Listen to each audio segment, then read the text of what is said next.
Kita nih kadangkala merasa berada di kondisi yang sangat terpuruk sekali. Padahal di luar sana ada banyak orang yang kondisinya jauh lebih buruk daripada kita.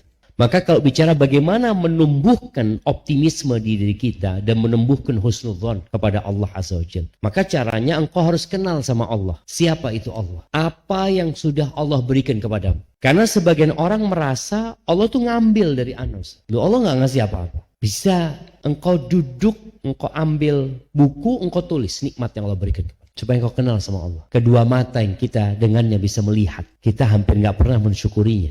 Orang itu baru akan bersyukur biasanya kalau nikmat itu hilang. Kalau masih ada dia merasa bukan nikmat. Tapi dia merasa kehilangan pekerjaan, dia di PHK, anaknya meninggal, mungkin suaminya boleh macam-macam. Dia merasa nikmat itu hilang. Tapi nikmat yang melekat di diri kita lupa. Coba engkau bayangin ya. Ketika seorang ada masalah dengan jantungnya dan harus pakai ring. Atau harus di bypass. Atau dia masalah ada dengan livernya, yang livernya tinggal sedikit. Atau dia punya masalah dengan ginjalnya, yang ginjalnya sudah tidak berfungsi.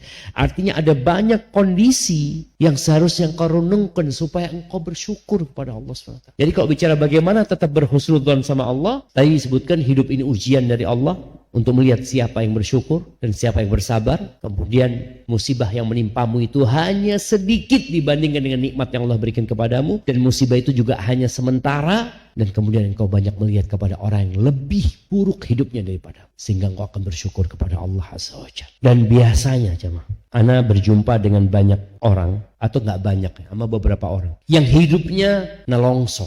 Nelongso itu apa bahasanya? Bahasa Indonesianya. Nelongso itu menderita lah dia. Menderita, orang hidupnya menderita. Karena dia nggak bersyukur. Selalu dia merasa aku susah. Akhirnya susah hidup. Susah. Merasa dia sangat terpuruk. Gimana dia mau baik sangka. Allah maha baik loh sama kita. Dan kebaikan Allah itu gak bisa engkau hitung. Allah mengatakan wa in ta'uddu ni'matallah la tuhsuha. Kalau engkau berusaha menghitung nikmat yang Allah berikan kepadamu, gak bakalan engkau menghitungnya. Gak bakalan. Tapi kalau engkau hendak menghitung musibahmu, engkau bisa hitung. Engkau ambil, engkau hitung. Aku pernah kena musibah ini, pernah kena musibah ini. Engkau tinggal hitung. Kalau engkau bandingkan dengan nikmat yang Allah berikan kepadamu. Allah itu Arhamur Rahimin.